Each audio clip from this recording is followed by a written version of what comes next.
আসসালামু আলাইকুম। সাদিয়া কুকিং হাউজে সবাইকে স্বাগতম।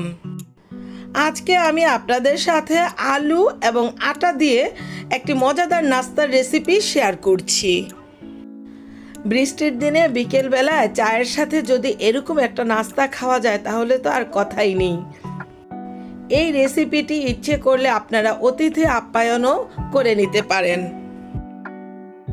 খুব সহজেই ঘরে থাকা উপকরণ দিয়েই তৈরি করে নিয়েছি এই মজাদার নাস্তা। চলুন তাহলে রেসিপিটি তৈরি করি। প্রথমে একটা মিক্সিং বোল নিয়ে নিলাম। এখানে নিয়ে নিয়েছি 2টা সিদ্ধ আলু। আলুগুলোকে বেশ ভালোভাবে ম্যাশ করে নিচ্ছি। তারপর এখানে দিয়ে দিচ্ছি এই কাপের 1.5 কাপ আটা। আমি কিন্তু এখানে ময়দা ব্যবহার করিনি, আটাটা ব্যবহার করেছি। আপনারা এখানে আটার পরিবর্তে ময়দাটাও ব্যবহার করতে পারেন। দিয়ে দিলাম স্বাদ মতো লবণ। এরপর আলু, আটা এবং লবণ মাখিয়ে নিয়ে দিয়ে দিলাম 1 টেবিল চামচ পরিমাণ তেল। তারপর এগুলোকে খুব ভালোভাবে মিক্স করে নিলাম। এই সবগুলো উপকরণ মেশানোর পর দিয়ে দিলাম হালকা কুসুম গরম পানি। বরাবরের মতোই বলছি, এখানে কিন্তু বেশি পানি একবারে ব্যবহার করবেন না, আস্তে আস্তে করে পানি নিয়ে নেবেন।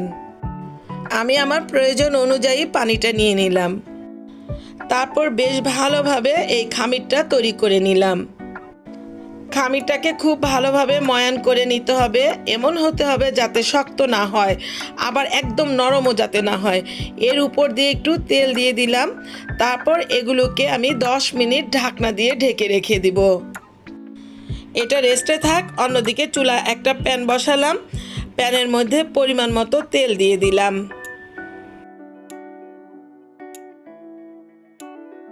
এই তেলটা গরম হয়ে আসলে এখানে দিয়ে দিচ্ছি 1/2 কাপ পরিমাণ পেঁয়াজের কুচি। পেঁয়াজের কুচিটা সফট হয়ে আসা পর্যন্ত অপেক্ষা করছি। এগুলোকে একটু নেড়েচেড়ে দিচ্ছি।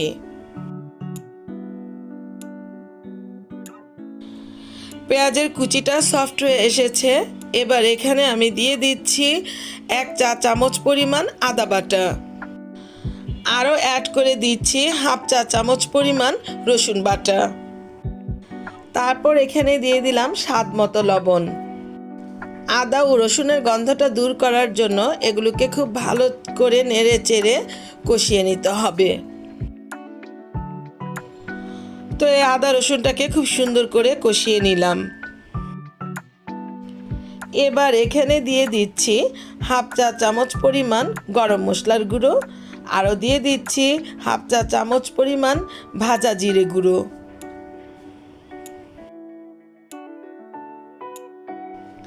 তারপরে আরও অ্যাড করে দিলাম 1/2 চা চামচের একটু বেশি মরিচের গুঁড়ো। এখানে আর কোনো মশলা দিব না। এরপর এই মশলাগুলোকে খুব ভালোভাবে একটু কষিয়ে নিচ্ছি।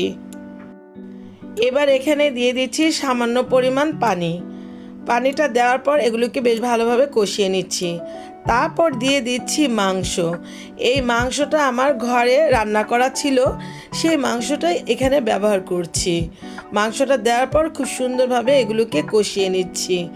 তারপর দিয়ে দিচ্ছি এখানে সবুজ রঙের ক্যাপসিকাম, লাল রঙের ক্যাপসিকাম। আরও দিয়ে দিচ্ছি গাজর কুচি। এখানে সব ক্যাপসিকামগুলো ছিল 1/2 কাপ, গাজর কুচিটা ছিল 1/2 কাপের একটু বেশি। এই সবগুলো সবজি দেওয়ার পর এগুলোকে ঢাকনা দিয়ে ঢেকে আমি 10 মিনিটের মতো রেখে দিচ্ছি। 10 মিনিট পর ফিরে আসলাম। ঢাকনা খুলে এগুলোকে খুব ভালোভাবে নেড়েচেড়ে দিচ্ছি। যেই নাস্তাটা তৈরি করব সেই নাস্তাটার ভিতরের পুরটা কিন্তু মোটামুটি রেডি হয়ে যাচ্ছে। তো এখানে বেশ কিছু কাঁচামরিচ দিয়ে দিচ্ছি কুচি করে। কাঁচামরিচের ফ্লেভারটা ছড়ানোর জন্য এগুলোকে নেড়ে চেড়ে 2 মিনিটের মতো ঢাকনা দিয়ে ঢেকে রেখে দিচ্ছি। 2 মিনিট পর ফিরে আসলাম। ঢাকনা খুলে এগুলোকে নেড়ে চেড়ে দিচ্ছি। এই তো ভিতরের পুরটা তৈরি হয়ে গেল। এই যে দেখুন আটার খামিরটা কেমন হয়েছে। একদম নরমও না, একদম শক্তও না। এগুলোকে বেশ ভালোভাবে ময়ান করে নিচ্ছি।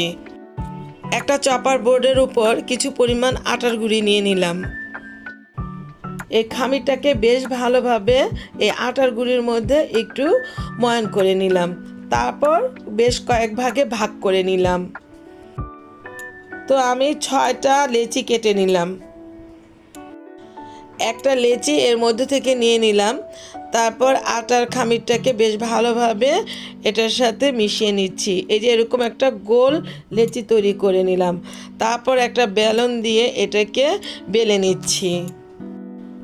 রুটি যেমন তৈরি করে ওরকমভাবেই তৈরি করব। এই যে আমি এভাবে করে তৈরি করে নিচ্ছি। তো মোটামুটি একটা রুটি তৈরি করে নিলাম, তারপর এখানে পুরটা দিয়ে দিলাম মাঝখানে পুরটা দিয়ে এগুলো পিছন সাইডটা সিল করে দিলাম। তারপর এটাকে এই যে হালকা চাপ দিয়ে একটু গোল করে নিচ্ছি। খুব সাবধানে বেলনের সাহায্যে এটাকে চাপ দিয়ে নেবেন, বেশি জোরে চাপ দিতে যাবেন না, তাহলে কিন্তু ভিতরের পুরটা বের হয়ে যাবে। এই যে আমার একটা তৈরি হয়ে গেল। আমি দ্বিতীয় আরেকটা আপনাদেরকে তৈরি করে দেখাচ্ছি। একইভাবে বেলন দিয়ে বেলে নিচ্ছি। তো বেলন দিয়ে বেলে আগের মতো করে একটা রুটি তৈরি করে নিলাম, তারপর এর মাঝখানে পুর দিয়ে দিলাম। পুরটা দেওয়ার পর পূর্বের মতোই এই পিছনের অংশটাকে সিল করে দিলাম। দ্বিতীয়টাও তৈরি করা হয়ে গেল। এভাবে করে আমি 6টাই তৈরি করে নিলাম। আমার এই আটার মধ্যে 6টা হয়েছে। এবার ভাজার জন্য চলে যাচ্ছি। চুলায় প্যান বসালাম, প্যানের মধ্যে পরিমাণ মতো তেল দিয়ে দিলাম। এগুলোকে ডুবো তেলে ভেজে নিব, এজন্য তেল বেশি দিয়েছি। তেলটা গরম হয়ে এসছে, এগুলোকে এক এক করে দিয়ে দিচ্ছি। প্রথম ব্যাচে 3টা দিয়ে দিলাম। এগুলোকে তেলের মধ্যে ছাড়ার সাথে সাথে নাড়াচাড়া করবেন না, কিছুটা সময় গেলে তারপর নেড়েচেড়ে দিবেন। এই তো আমি একটা পাশ হয়ে গেলে এগুলোকে উল্টে দিচ্ছি। এগুলোকে একটু সময় নিয়ে চুলার আঁচটা মাঝারি থেকে একটু নিচুতে রেখে উল্টে পাল্টে নেড়েচেড়ে ভেজে নিতে হবে। এভাবে ভাজতে ভাজতে যখন দেখবেন আপনার এটা গোল্ডেন কালার চলে আসছে, তখনই বুঝতে হবে যে আপনার নাস্তাটা হয়ে গিয়েছে। এই যে আমারটা হয়ে গেল, আমি চুলা থেকে তুলে নিচ্ছি, বাকিগুলো এভাবে ভেজে নিচ্ছি।